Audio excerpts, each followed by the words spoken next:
ও বন্ধুরা, আপনারা সবাই কেমন আছেন? আপনারা সবাই ভালো আছেন? আপনাদের দোয়ায় আমিও ভালো আছি। আমার একটা ছোট্ট ব্লগে আপনাদেরকে স্বাগতম।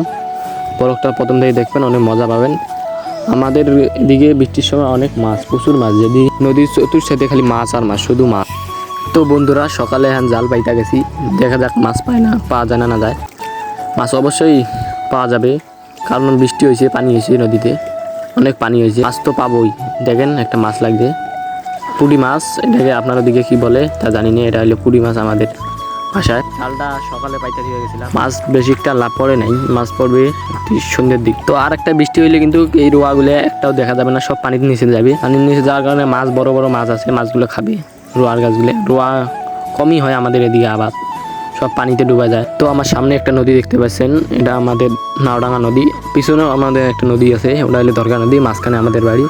পানি উঠলে আমাদের দূরের কাছেই যায় পানি, বন্যার পানি। ছোটো দিকে খালি এখানে এটাকে নৌকা বলে, আপনাদের ওদিকে কি বলে, এটা হলো নৌকা। ব্লগটা ভালো লাগলে লাইক, কমেন্ট, চ্যানেলটা সাবস্ক্রাইব করে দিবেন। আরও ভালো ভালো সুন্দর সুন্দর মাছ ধরার ভিডিও দেখো। ব্লগটা দেখার জন্য ধন্যবাদ।